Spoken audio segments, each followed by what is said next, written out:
G'day humans, what's good work? Chris Funder here for a very special edition of Wrestling Hostile. I am joined by Ashley. How are you today, Ashley?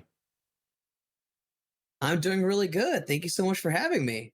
No, thank you for joining me. Thank you for agreeing to come on and watch a bit of Effie's Big Gay Brunch and I suppose tell the humans a little bit about yourself and what you do over on Twitch.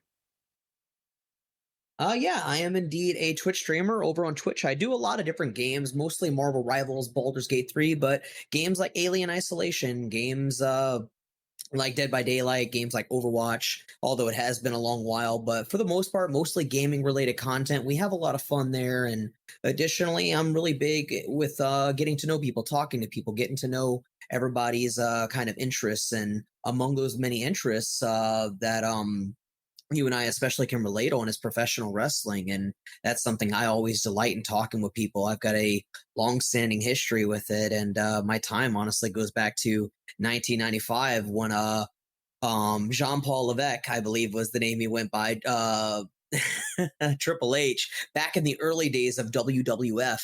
And ever since then, I've been a big wrestling fan.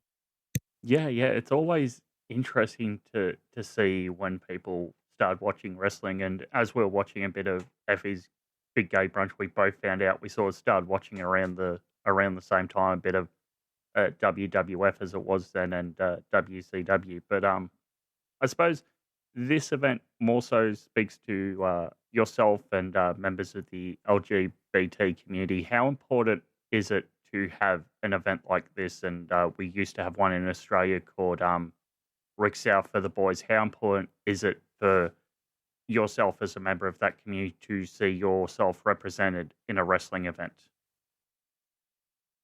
Honestly, it means the world to me. I'm someone who has wanted to be a wrestler since I was a child. Um, Throughout my time of being a wrestling fan, I ended up becoming a backyard wrestler with a lot of friends, doing a lot of silly, crazy things. My background's kind of similar to Jeff Hardy, Matt Hardy, and Mick Foley, just basically doing the stupidest, crazy stunts we could alongside with friends, trying to put on a show for anybody who would watch. And being a trans woman who is demisexual and sapphic as well, I love that not only do we have a medium of professional wrestling where people queer and non-queer alike can enjoy these stories, enjoy these moments of technical wrestling and death-defying stunts and just a brilliant form of storytelling, but also in the medium of the queer identity throughout the whole umbrella, I guess you could say, of being LGBTQIA plus. Knowing that there is a place for us, knowing that we too can not only be proud and be queer, but to enjoy something that so many love as well. And I feel like Effie has really created something so special, so wonderful that a whole bevy, a whole host of amazing people can come to as queer people and just again share something that we all love and be ourselves, be unabashedly ourselves at that. Yes, a very good mix this year of who's who in wrestling. And as we've seen in past years, sometimes the Aussies do venture over, but no Aussie talent this year. Who was it who's recently gone over? Nikki Van Blair, I think, was over WrestleMania weekend for Melina's drag show event she did. I'm not sure if that's taped or not, but I'll be searching that out over the weekend to see if it was. But should we chat a I bit of? definitely. Oh, go ahead. I'm so sorry. Does that sound like something that would pique your interest as well? Honestly, yeah. I've been meaning to get more into specifically wrestling that is outside the WWE and even outside of AEW. I admittedly most of my background comes from WWE, WWF, and WCW with a little bit of TNA, very little bit of CZW history and Lucha Underground and and I think I mentioned AEW, but I've got a little bit of a little bit of knowledge into different ones, but I haven't really gone deep into other what's the word I'm looking for, other promotions. And so that would definitely appeal to me a lot, whether it's based in Australia, based in Canada, based wherever it may be. I love indie wrestling, and the one thing that I've seen, especially being a WWE fan, is that there is so much talent in the world that once you put eyes on them, you're going to be captivated by the stories that they can tell and the different styles in which they perform. Yeah, absolutely. There is always a good mix of story and character and match work and technical ability. So, should we chat a little bit about GCW itself? Yes, absolutely. I'd be happy to.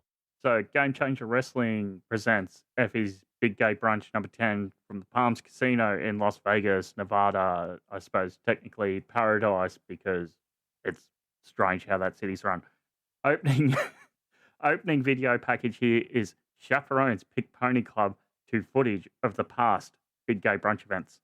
On the call tonight is Veda Scott, who's joined by a mix of people throughout the night, including Jay Rose, Amy Rose, Ponono Parono Del Mars. Apologies for mispronunciation there. Yes, I do have dyslexia and sometimes mispronounce, as well as Ali Catch, who is still out with an injured leg. Opening match here was a 6-way 1-4 that saw Jamie Senegal, Jai Vidal, Vipress, Sandra Moore, who is retiring soon, they announced on the broadcast, and Anton Voorhees and Brooke Havoc, who Brooke Havoc here had the live entrance by Becca. There is a flurry of action in this 6-way scramble, with Anton Voorhees hitting a big dive to the outside, Jay Vidal hitting a 4-person human centipede at one point in the middle of the ring. Brooke Havoc does a pop-up Hurricanrana. Viper's hit a top rope destroyer, and the victory here coming for Sandra Moore, who pins Jay Vidal. A really good mix of action here to get the crowd prepared for what they would see later on. I feel the same way, actually. I feel like it was a good start to the show. I feel like with so much action, that's exactly how you want to open a show. You mentioned getting the crowd excited, getting them ready for more and what to expect. And when you start out with a bunch of talent, when you start out with a bunch of chaos, that's not only how you build interest, that's not only how you pull everyone in, but it basically gives you the basis of where you start out at a when you're like in a roller coaster, you're already at a high, and then whether you're going like up and down, starting it off with the way that they did was brilliant. I actually thought it was brilliant. They also have Jamie Senegal here coming out first in sunglasses and like tracksuit pants and espresso coffee in her hand, playing up that she's had a big weekend of wrestling in Las Vegas. So take that however you wish. I love it, honestly. Presentation is part of the name of the game, if you ask me. I feel like with everybody, there's obviously going to be unique characters. And honestly, I feel like their presentation was great. And I feel like it's a lot of fun. And, there's something relatable about like, all right, we've been through some shit. I suppose, yeah, a lot of wrestling fans, when you are presented with so much action over this weekend, over these 5-6 days of in-ring action, yeah, you'd probably be feeling like that Sunday morning before WrestleMania Sunday. Right. Match number 2 here was Aaron Rourke versus Rico Gonzalez. Aaron Rourke here noted as a WWE prospect signee, ID prospect, my apologies. The fans are behind Rico, exchanging near falls early on. With a top rope hangman's neck breaker by Rico, only gets a 2 count. An Ushigoroshi gets a 2 count for Aaron, and a prism lock, gets mummy chance for Aaron, but Rico fights out of it. Rico with a second rope diving cutter, only for 2. As Rico gets caught using the ropes, it's reversed by Aaron Rourke, who uses the ropes to his leverage and gets the pinfall victory here. This was a good, I suppose, for lack of a better word in an audio sense, a lucha, a Mexican high-flying cruiserweight style matchup. Yeah, that's how I honestly would define it as well. I think it was an interesting little balance, honestly. I feel like definitely of a lucha variety. Yes, and your WWE prospect here getting the win, which is as soon as that was announced, that's sort of where I thought they were going, but it still kept me enthralled for the whole match.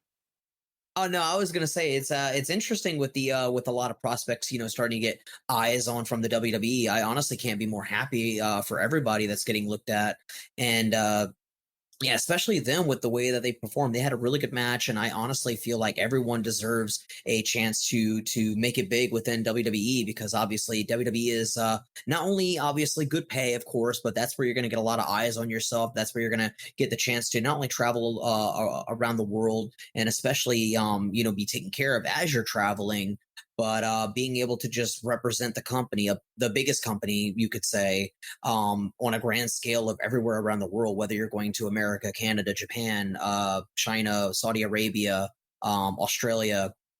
I feel like that's going to be a big deal, and so I'm wishing them all the best. Personally, I feel like everyone who's got eyes on them from WWE deserves it and more.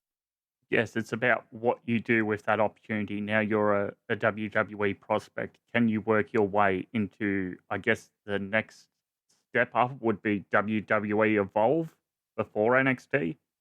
Gosh, yeah, I believe that is. I Yeah, think that's yeah. how the hierarchy there works now in their terms of where you go next. Following that was Mhm. the four-way beef dip match that featured Brick, Savage, Max the Vampiro, who's noted during their entrance as the non-binary nightmare, Paro, Love and it. for some reason, Richard Holiday, who comes out, grabs the mics, and said, when he wins, the big gay brunch will be cancelled, and then next year he'll be running the big straight brunch. And as he's entering the ring God. on the mic, he gets caught in the ropes and gets immediate chance of "you fucked up." I love that honestly. We honestly that's exactly what the show needed. We needed something a little bit fun and lighthearted and unserious. We needed something that was going to after the previous match just lighten the mood a little bit, kind of have a little bit of a moment to catch your breath and just have a little bit of fun. And that's what the performers got to do, and that's something that the fans got to enjoy as well. And everybody loves a good heel to cheer against, honestly. Having a good heel and rooting against someone who is wanting to threaten the integrity of Effie's Gay Brunch. Yeah, of course we're gonna definitely enjoy the fucking up, and then the of course the well deserved you fucked up chance. Love it. So, uh, there is just various tests of strength here from Beef, from Max, from Paro, and Richard Holiday sort of just staying out of it. Later on in the match, Paro suplexes Brick Savage onto three chairs outside. Max dives onto Brick through a door in the corner, and Richard Holiday's sort of posing in the middle of the ring. Paro gets in, hits his big move, and pins Richard Holiday to get the windfall there. Love the finish. Love the Following, finish. I will. Oh, sorry. go on. Go ahead. It's the delay that's Um, catching us. yeah, yeah. We with me being American and Chris over on the Aussie side, definitely that interesting dynamic. And to continue off of what I was saying was that yeah, I love the finish. I know it sounds very cheesy. I know maybe it's because as a wrestling fan, I'm a bit of a romantic, but don't get me wrong. As someone who has also been the heel, and I love being a heel as a wrestler, I've always been cheesy and love the idea of the babyface winning, the babyface going over the heel or the unlikable character. I'm a sucker for it. I love the finish. I love who went over. And I'm always going to be a sucker for it, even though technically I am the heel whenever I've wrestled. Oh, there you go. That's an interesting dynamic. I suppose this next match didn't really have a heel, as it is Zack Sabre Jr. facing a returning Kid Bandit. Bandit comes out in their Cyberpunk 2077 inspired entrance. There's a sign of respect before the bell starts, and this would be a very technical match. Any real thoughts on the early goings of this match?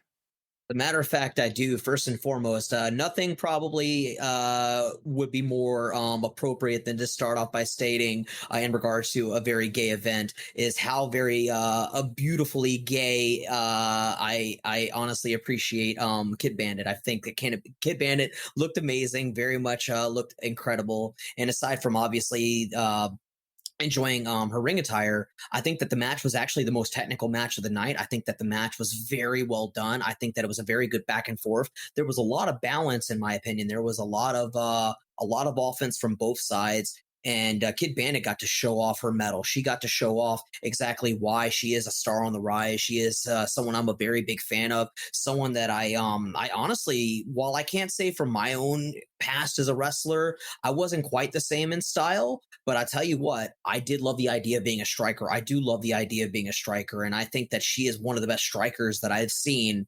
And I love the way that she works. I love how safe she works. I love the fluidity in which she works. And coming back from an injury and coming back from what she's been through a lot actually, and not just from injury. And so she not only came back strong and came back determined and looking very, very good, by the way, from a physical standpoint, from a stamina standpoint, had a lot of good conditioning.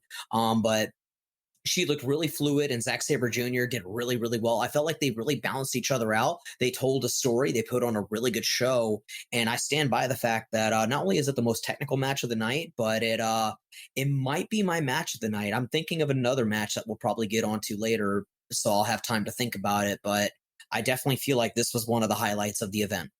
Yeah, and as we were watching it live, I did mention to you that it's surprising Kid Bandit wrestles barefoot, but their style also reminds me a lot of sort of like a Muay Thai kickboxer, because a lot of the kickboxers will compete barefoot with the kick pads. Yes. So it was honestly a lot of fun. Oh yeah, this was an incredible match. If you haven't seen it, go do yourself a favor and check it out. So it starts off very technical. Bandit holds their own in the early goings and reverses a hold by cartwheeling. Then ZSJ rolls through. The crowd is fully behind Bandit.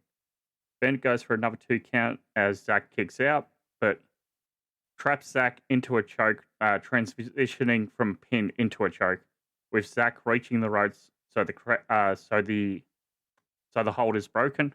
The crowd is so loud. I didn't turn up the stream. The crowd just got louder during this match. You can barely hear commentary throughout points of this match. Zack kicks the hamstring, and Bandit lands on her head at one point.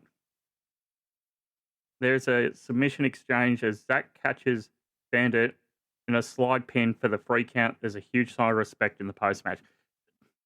It was back and forth there in the closing stages. It could have gone either way, and it sort of seemed like Zack's experience helped him pivot into this sliding sort of crucifix catch pin to get the victory over Bandit here.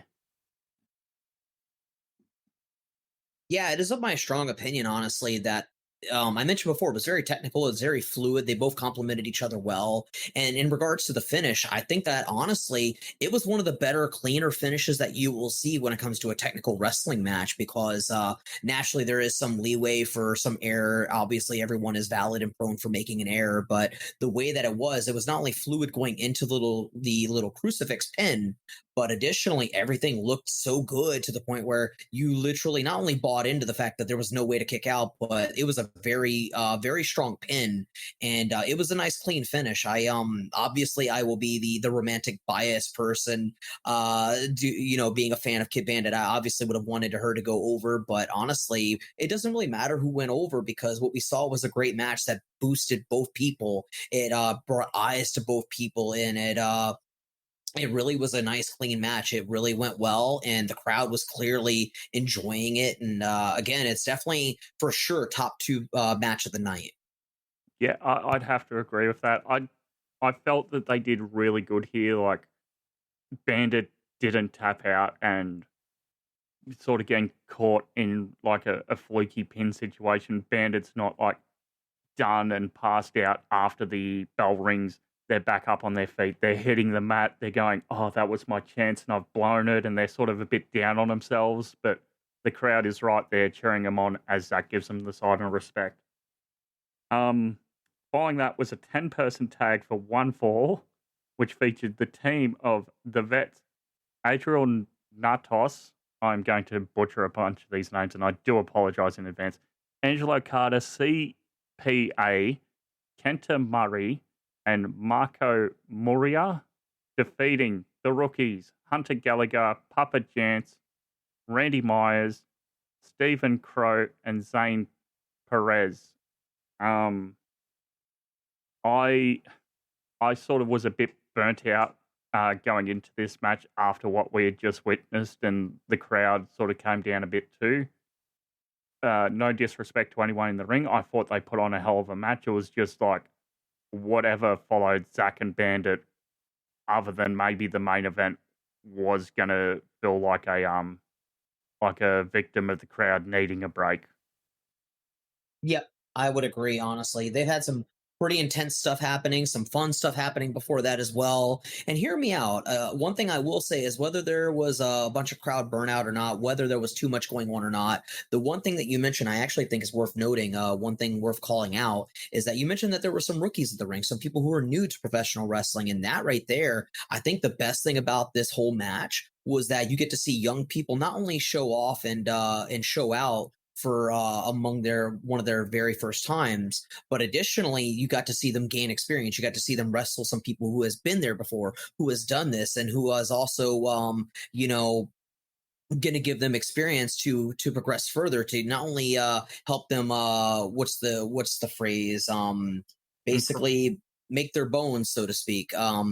It was an opportunity for new people to gain their footing, to get some eyes on them, and to again just get some experience. And I think that can't be overstated enough. I think that's actually my favorite part of this entire match, and them that's the phrase I was looking for, cutting their teeth.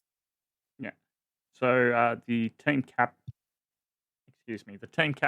Kenta Murray here for the vets pins team captain Papa Jose, the team captain of the rookies.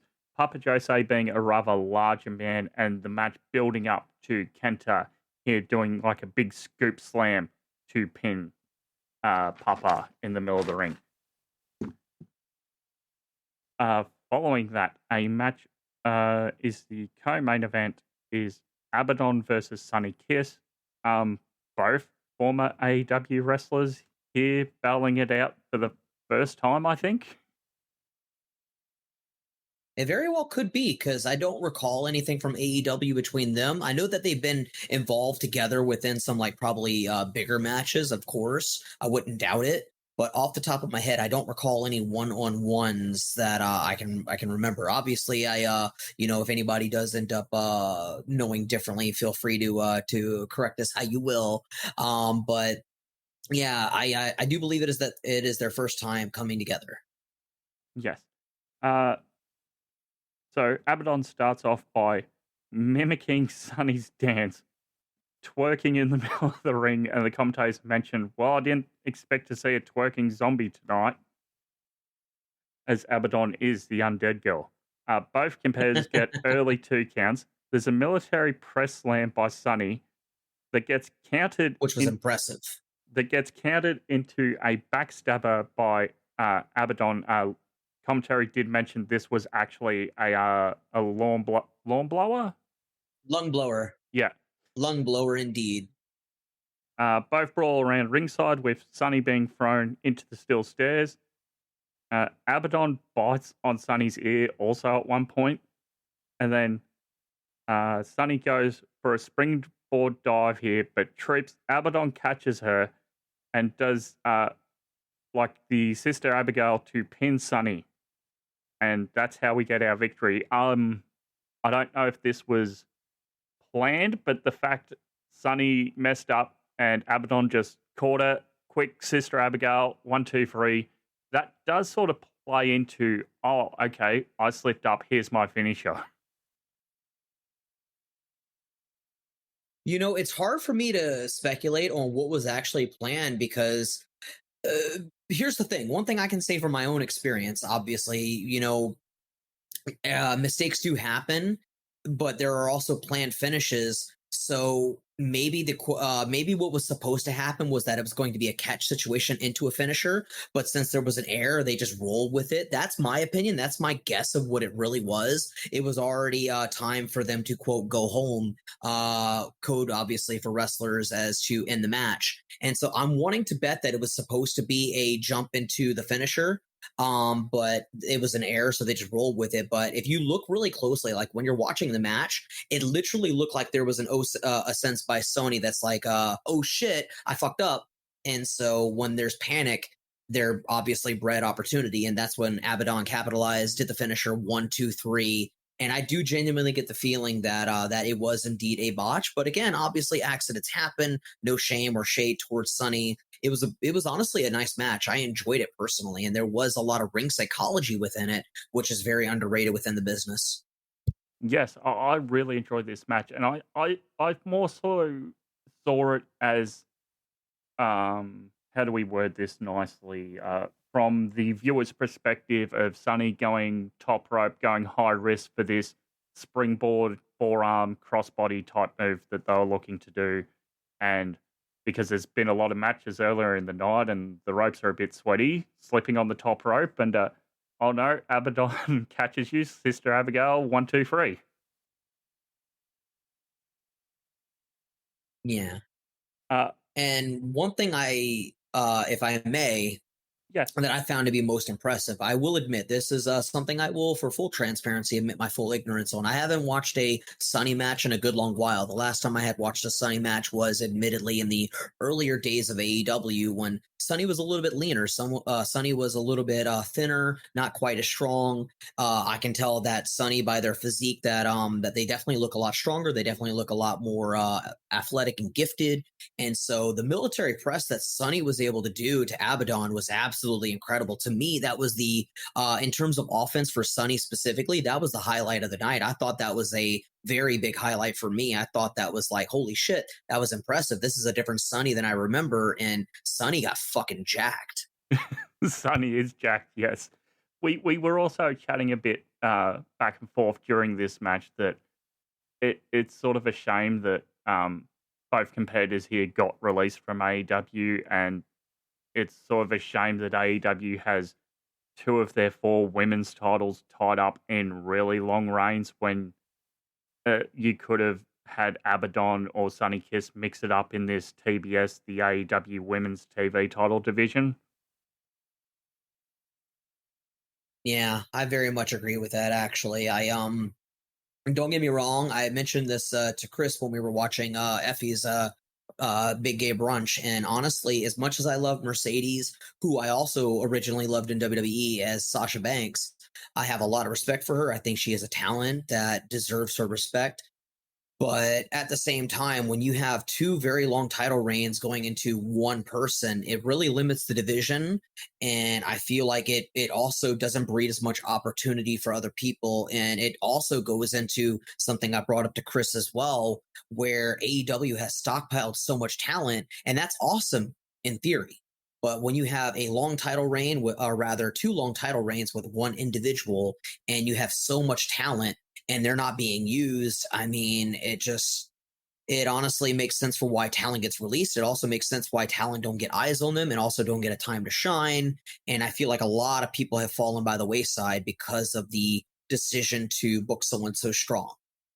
Yeah, and like myself, I do watch a bit of Ring of Honor here and there, and I felt like Billy Stark should have dethroned Athena, not this past December, but the December before that. But we're still going with Athena, and it sort of felt like Athena's cleaned out that entire division 3 times, and someone like a Sonny Kiss or an Abadon could have really built a Ring of Honor around with a crop of younger ladies coming through that division as well. I would agree with that. I think Billy does deserve a rub at some point, honestly. I feel like Athena's had a fucking hell of a run, and I want to be clear as well that I love Athena. In fact, I actually think that Athena / Ember Moon back in WWE, she was, in my opinion, one of the most underrated ladies who constantly got screwed over for a number of unfair reasons, and I think that she deserved a lot better in WWE. She deserved to be a women's champion. She deserved to be a tag team champion. She deserved so much more. She deserved better stories additionally as well, and when she got to shine in AEW / Ring of Honor, I'll say Ring of Honor because technically that's the correct promotion with Tony Khan owning both. But Athena definitely deserved the rub and to be a champion. Athena definitely deserved to be a longtime champion. Athena definitely deserved to have a lot of good stories, which she has had, and a lot of good rivalries and a lot of good successful title defenses. But as everyone knows, is that at some point there comes a time where the story has already been told, or rather many stories, and so it's all about who's going to be the incumbent, who's going to be the person that comes in and makes the title reign feel worth it, who puts an end to the title reign, and really not only creates a whole new story and a whole new chapter, but builds into their own story. And I feel like Athena has had her time. It would make sense for someone like Billy or another person to get that rub, just like a lot of people wanted for Roman Reigns whenever Roman in WWE was having a very, very, very long reign. And so I think the same thing is true for Athena. I think whoever does end up getting the rub from her is going to deserve it, of course, but it's going to be very big for their career. And I'm hoping that they don't wait too long to pull the trigger, because it really can fuck up momentum. It really can take away at some point. Now, it wasn't the case for Roman. It was at the right time, in my opinion. I'm glad that they weren't originally going to do what they had in mind, where they were going to put some situation with Roman and The Rock and then Cody after that. That would have been, in my opinion, really killed it. But back to the topic of discussion with Athena, I definitely think that it's definitely high time. Yeah, I think they might be playing out until this Texas All-In show in a few months. But back to GCW. Main event time here, and we get a Effy video package recapping his journey, and Dark Sheik laying out the challenge to Effy before this event. So it is your main event for the GCW World Championship. Effy, the defending champ, against Dark Sheik. Dark Sheik is mentioned on commentary, also runs Hood Slam out of Oakland, California. This was a great main event. The crowd is split early on with signs of both respect before the bell. Sheik seems to be setting the pace early on, and with an early 2 count, but it,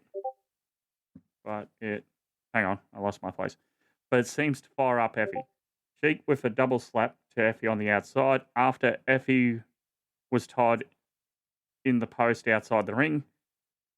Sheik then gets chairs into the ring. Sheik continues to target Effy's leg after Effy begged Sheik to hit him in the face.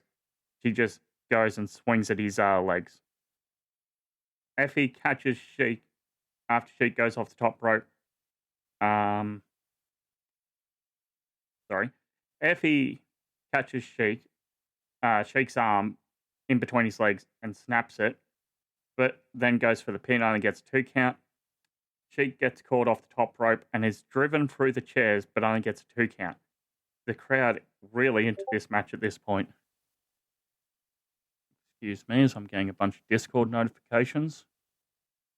No worries at all. If I may pick up from that, is that it's a very physical match. It's a very ring psychology match. It's an absolute fucking thriller. If you have not seen this match, ladies and gentlemen, both and neither, please go ahead and check this out. Please take the time, because it is, again, it's not only ring psychology, it's not only beautiful ring technician work, it's not only very, very physical, but there is a story to be had here. There is a determination, there is a drive. Dark Sheik is looking to become the champion, looking to finally capture the gold. Time to not only do that, but also to defeat the very man who started all of this. There is a lot of story here. There's a lot of ramifications, a lot of meaning, and a lot of heart and soul. And so you get a lot of what you would expect and what you would want into a premier main event match. This is definitely main event worthy. This is definitely the deserving main event match. And this is now that we're on this topic, it is definitely what I consider, next to the Zack Sabre Jr. and Kid Bandit match, as the match of the night. Between these two matches, they are both very powerful. They are both very well done. And in my opinion, for full transparency, I know neither of the wrestlers. Admittedly, this is my first exposure to Effy's event, as well as the wrestler Dark Sheik, and I adore them now. I actually have a whole lot of respect for them. They put on a hell of a show, and again, I reiterate, please check out this match because it has everything you could possibly want. And I will turn it over to Chris to close out the details. But again, it was really well done in my opinion. Yes, indeed, I couldn't agree more there with Ashley, as Effy brings in more chairs and sets up a door on top of the 2 chairs. Sheik fights back and drives Effy through the chairs but only for a 2 count. Effie does a buckle bomb onto Sheik into the exposed corner that didn't have the padding. A big boot and a spear that only gets a 2 count. Effie is now busted open as Sheik puts a chair over Effie and does a Sabre dive onto Effie for a 2 count. This is just war now as Sheik picks up Effie and wipes his blood onto his face, saying, "You made me do this." Sheik then says, "Welcome to die." Does the welcome to dive driver and 2 count. A bunch of near falls here as a roll up. Sheik, 1, 2, Effie, 1, 2, 3. And Effie somehow squeaks out the win here. It felt Yeah, honestly. Oh, go ahead, please. it felt like on paper, if you're to read Zack Sabre Jr. won via roll up pinfall and Effie also won via roll up pinfall. If you were to read those results on paper, it sort of feels like, why are you doing sort of the same match? But these two matches couldn't be more chalk and cheese. You have Sabre and Bandit in a very technical, working over the limb, submission, ground-based type matchup. And then you have Effie and Sheik who are going to war in this hardcore, let's throw the rules out the window championship match.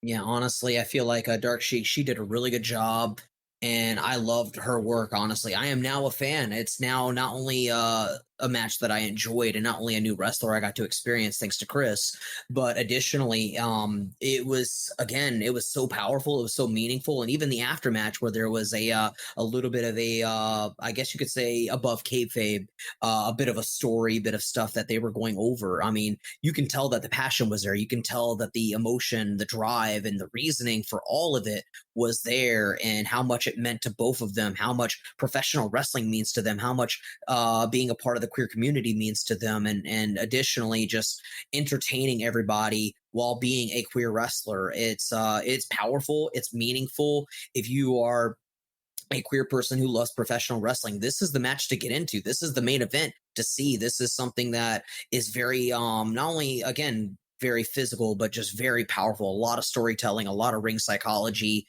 And the ring psychology of it all, to get more into specifics, is that you see the internal struggle from Dark Sheik. You see the struggle of someone that she respects, someone she cares about, someone that obviously started as, he put it, a gay revolution, I believe is what he said at the very end of the show. She respected him a lot and had the hard time having that killer instinct to pull the trigger whenever he dared her to strike him in the head with a chair. She couldn't do that, and then she gave a half-hearted attempt at the body, which did hurt him, mind you, but there was that lack of a killer instinct. But as the match went on and on and on, and the need rose for the win, the need rose to win that gold, and to not only do all of that, but to defeat the man that she not only respects, and to reach the point that she wants to do, or wants to reach. And so she started to get that killer instinct. She started to go ham. She started to go hardcore. Effie went and retaliated back. It was back and forth. It was beyond physical, the most physical thing of the night. And you got the feeling, I'm getting goosebumps right now talking about this. This is my first time experiencing Effie's Big Gay Brunch event. And I'm going to tell you right now, I loved it. I loved every moment of it. I was glued to my fucking seat the whole time. And I am now a fan of both people. I am now heavily in respect for both people, and I genuinely not only look forward to next year, but I'm invested into the story. I'm looking at the next time. I'm looking at, can Dark Sheik do it next time? I want to see it. I need to see it, and that's where I stand on the matter. Yeah, as you allude to there, there's words spoken in the post match. Effie here saying, "Hey Sheik, you're my favorite person," which gets a round of applause from the crowd. Also says, "Dark Sheik, you are what I aspire to be," before making claims that he was happy to just call it quits at this GCW. But the current political climate, this is our safe space. This is an opportunity for you to be yourself. And, until the world is a safer place, we will keep doing this. And then as Sheik grabs the Beautiful. mic, she says, I want to prove that trans hands can carry this business.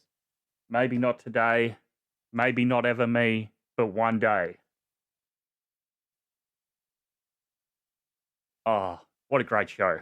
Makes me feel it. Makes me feel it. As a trans woman, a sapphic, demisexual, polyamorous trans woman, I feel it, and I actually genuinely want to get emotional about it. But we're not here for the crying. We're not here for the emotional side to get too out of craziness. What I will say is that again, there's a lot of emotion here. There's a lot of power here. There's a lot of meaning that what she said is true, and additionally what she said means a lot to so many people, a lot of queer people, and especially trans people like myself, trans people who have always wanted to be a wrestler, trans people who want to see themselves represented, trans people who love to see other trans people shine and flourish. And, people, for example, for people like me, being able to see people like Nyla Rose and Kid Bandit and Dark and Sheik as well.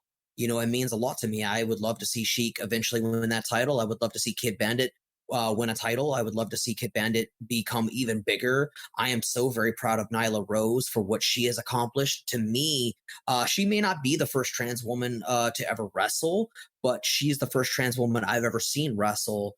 And nothing has meant more to me than to know that even though she wasn't the first AEW women's champion, which in my opinion she should have been, but I digress from that point. But she really did an amazing job carrying the women's division and being special and really transcending and even changing hearts and minds quite literally. She has educated so many people. She has represented trans people well. She is a beacon of trans women wrestling. And yeah, I maybe even someday we'll even get Nyla on an Effie show, maybe one day. But point is that I had a lovely time with this main event, and I think it would matter a lot to you as well. If you are watching this, if you're listening to this, and you are trans, know that there is a place for you. That professional wrestling is for you, and that people like Sheik, they wrestle for us. I couldn't have put it better myself. Now, you said you were sort of on the fence about which one was your match of the show. For me, I do like that New Japan strong hitting style. So I felt Zack Sabre and Kid Bandit was my match of the show, with a very close second to Effie and Dark Sheik. Do you have any different opinions? I hate how I feel right now because being on the spot, it's so hard to choose because I love Kid Bandit. I'm absolutely gay for Kid Bandit. I adore her, obviously, as not only a beautiful soul and a beautiful person, but additionally a wonderful and incredible and technical wrestler. I think that she and Zack Sabre really kicked ass and really were technical. And I am big into technical wrestling, and I won't lie, that's where I swing towards. And I want to swing towards my favorite of the show going in. Kid Bandit was the one I wanted to see, who put my ass in the seat, so to speak. And with all that being stated, it can't be overstated what that main event meant. It can't be overstated how much not only ring psychology, how much actual story went in from having no killer instinct to pushing through all of that and having that killer instinct, and it being a back and forth match, a passionate match, a very determined and driven and physical match. I think that as I've had time throughout our conversations to really think about it, I have no I have no choice in my mind. I have to listen to my heart and say that that main event was match of the night, for the only reason being that, just like with the Zack Sabre and Kid Bandit match, both of them were special in their own way. One was more technical, one was more physical. But what match made me feel something? I think that Kid Bandit made me feel, especially at the end of the match. But as the actual story was happening, you got to see the true definition of the story, and even the commentary team played into it as well. But there was a lot to that main event. There was a lot of weight to it, and there was a lot of meaning to Dark Sheik about it as well. And yeah, that's what I'm going to say is my match of the night. Not by a margin or anything like that. I'm going to say it's a very close thing, and I never like choosing. I'm going to tell you right now, I hate choosing, and I especially hate choosing over someone I adore like Kid Bandit, because she's amazing. But that main event was something fucking special. Yeah, yeah, it definitely was. I suppose you mentioned there, as we were discussing, Nyla Rose being a a trans woman and champion in AEW. Would Nyla Rose be the first, I guess, openly trans champion of a major promotion? Yes, I actually can confirm that right now. She is indeed the first of a major promotion. No other person, no other trans woman has ever been a champion in TNA, WWE, WWF, WCW, AEW. Nyla Rose is indeed the first. I can confirm that now. And it was so fucking powerful. Unfortunately, I didn't get to see it live in the exact moment, but I did end up rewatching that match with her and Rio. Rio being an amazing Japanese wrestler, and no shade towards her. I know this is a bit of a hot take, and I know that, especially to wrestling fans, whether you're a fan of Rio or not, but wrestling fans in general, this may be a bit of a not great statement, but I just felt like it would have been better to award the title to Nyla first, to have her win the first title when they fought, because there were two different title matches. There was the one where Rio beat Nyla to become the champion, the first AEW Women's Champion, and then Nyla ended up being the second AEW Women's Champion ever and the first trans woman to ever win a main title within a big promotion. But I thought it would have carried a lot more weight to have a trans woman go over and be the first women's champion of a promotion. And it broke my heart. Not to say that Rio didn't deserve it, not to say that Rio isn't special, not to say that Rio didn't do a good job or anything like that, because she did, and she's wonderful. But I just think that the weight, the optics, the visibility of it all would have really gone a long way with the queer community. It would have gone a long way with me. And I feel like you could have still done the exact same thing you did in storytelling, but just flipped it. I mean, what if Rio was the first one to beat Nyla? I mean, Nyla beat her, and Nyla is the heel. Nyla, everybody loves an incumbent story. Everybody loves an underdog story. So why not have Nyla go over as the first AEW Women's Champion and the first trans woman to ever win the main title, obviously still as well. And then Rio just surprising everyone to beat someone who is taller than her, who is stronger than her, who is more charismatic than her, who is just basically everything that Rio technically would get trumped by in terms of just sheer power. And so because Nyla is just this larger than life character, a lot like Karma from TNA. And so point being is that I think that's how I feel. Yeah, I did see a lot of criticism in hindsight of it would have been more powerful to give Nyla the championship, even as just a heel face dynamic, to give Nyla this, and she runs through the division for a few months, and then Rio finally works her way back up there after losing the inaugural match to then dethrone this beast, Nyla Rose. I suppose one wrestler I was surprised not to see here, since they've recently been released from WWE, was Sonya Deville, who's a very open member of the LGBT community. Do you think she would appear on future shows? That would be interesting, honestly. I know that she's been really happy enjoying her married life with her new wife, and I haven't heard anything, unfortunately, in the realm of professional wrestling. But I think that that'd be amazing. I would love to see her get back into wrestling, whether it be AEW, whether it be TNA, whether it be Ring of Honor, or another smaller indie promotion. Maybe building herself back up, like we even talked about with people like Cody Rhodes, Mustafa Ali, Mansoor, and Matt Cardona. I would love to see that for her as well, because I do think that she has a lot of untapped potential. And another thing too, I want to talk about real quick right now is her very LGBTQIA plus inspired attire at WrestleMania 38, maybe. Someone will have to correct me on this. I apologize, but y'all will know the one I'm talking about. It was a very queer attire. It was a rainbow attire. It was white with rainbows in it, and it was so beautiful. It was so very queer inspired, and I loved it, and it meant a lot to me. And that was, to me, I even told my brother at the time, because he's a big wrestling fan as well, that I would have pushed her to the moon. I thought she had a lot going for her. The crowd was behind her. She's representing the queer community, and she was the person who could have really got eyes on from the queer community to the WWE. But naturally, it didn't go that way, because management isn't exactly the most queer friendly. Yeah, yeah, it wasn't at the time. I'm just trying to find her gear now. I know 34 when she's teaming with Mandy Rose, she wears Pride inspired gear where it's white with the It could different be that colors one. You said over it. WrestleMania 34? Yeah, I am going to look that up now because I am very curious. Yes, it was WrestleMania 34. It was that one indeed. The rainbow inspired gear. She looked beautiful and wonderful and very much representative of the queer community. And as a fellow lesbian woman who admittedly uses the term sapphic, but for more inclusive purposes, but lesbian nonetheless. Is that I love that. I love seeing a lesbian woman rep those colors and rep that gear. And I would have pushed her to the moon personally because she was who was honestly the most seen that I had felt in a while in terms of specifically WWE women's wrestlers. And we hadn't really experienced a lot of queer culture in WWE due to the fact that, as everybody well knows, Vincent Kennedy McMahon Jr. is more on the conservative side.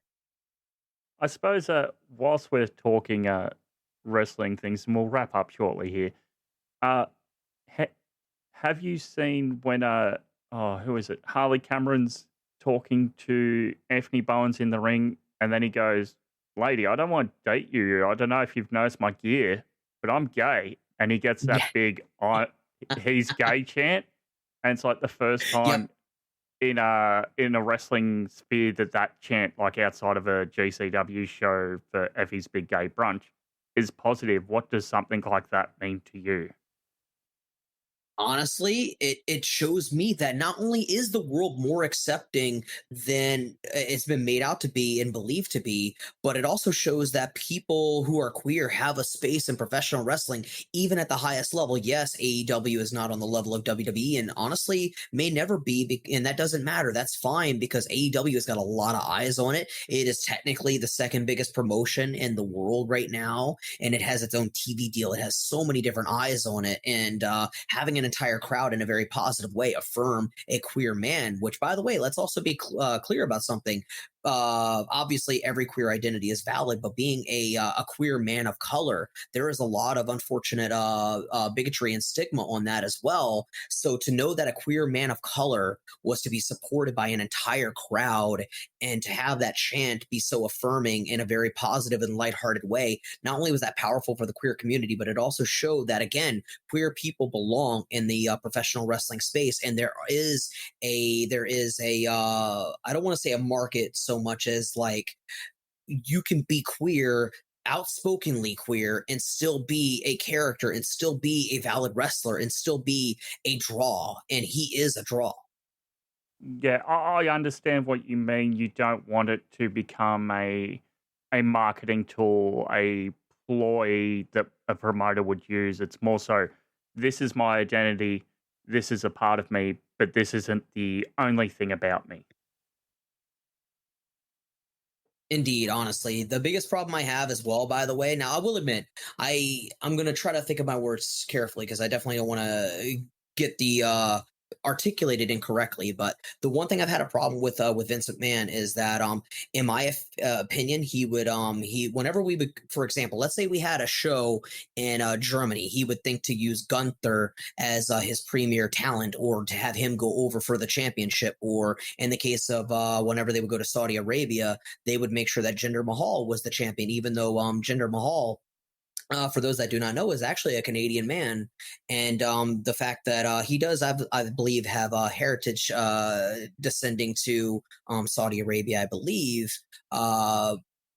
But my point is that Vince McMahon basically used stars and characters as well to apply, or rather to draw in attention from a crowd that they're going to embrace, and then he immediately abandons them more often than not. Now, obviously, Gunther is a random example I use. It wasn't the case, but it happened with Jinder Mahal, and it happened with with a number of other talents as well, where they'll use them for that specific event and then they'll forget them. And that bothers me. I don't want talent to be used because of the country they're visiting and that they apply to. I want them to be used because, yes, they deserve to be at their home crowd. Yes, they deserve to be successful, but continue that success, continue that storyline. Let the people get to enjoy this talent that's not only performing in front of their home people, but give them the story that every professional wrestler hopes to have and hopes to be a part of. Because again, I don't like the idea of using a wrestler for one crowd. I think that while it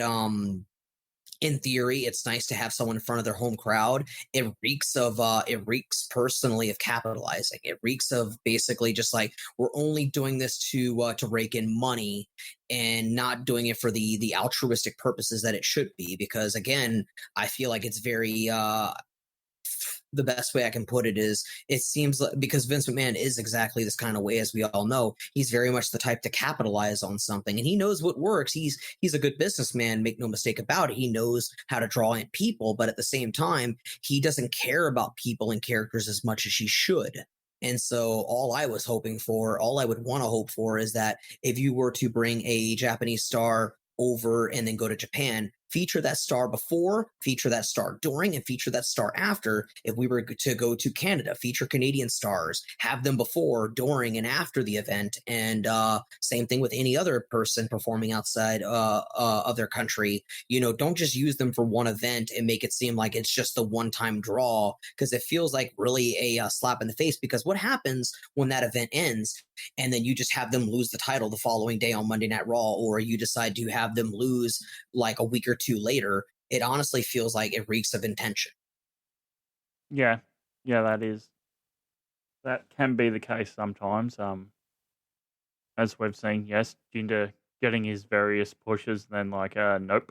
But I suppose, any other thoughts on wrestling that you want to share before we wrap things up here? Let's see. I did enjoy WrestleMania. I didn't get to finish my review of every match. I was doing that in my own Discord server. I posted night one up until the last match, but then I ended up getting sleepy, then having to work, and then coming back to try to watch night one. I never actually did finish night one. Now that I think about it, oh god, I gotta get back to that. But I did enjoy night one of WrestleMania. That's what I can share. I did enjoy WrestleMania night one, and I'm definitely looking forward to catching up on things, because it's just been a very busy time with the scheduling, and you know how work can be. But at the same time, wrestling is always there for us. I guess to close out my final words is that wrestling is always there for us. It doesn't matter how much time we take. It doesn't matter how much time we're away. It's always there when we want it. It's always there when we need it. You are really onto it today with words. I am very impressed and need to brush up on my thesaurus. But Ashley, the floor is Thank you. yours. Plug all the good things where people can find you on socials, and of course your Twitch and anything else that you have that you want to plug. Oh yeah, absolutely. I am indeed on Twitter. I am also on Blue Sky. Well, let me correct myself. Twitter is now known as x.com. But yes, I am on Twitter. I am on Blue Sky. I am also additionally on Twitch under the exact same name of AshTRGaming, ASHTR, and then gaming following that, all one word. And I do stream typically on, since I'm on American time zones, you'll have to probably check over on my Twitch. My schedule will always be updated. But I usually stream on Mondays, Wednesdays, and Saturdays, which if you're on the Australian time zone, that'll usually translate to Tuesdays, Thursdays, and Sundays.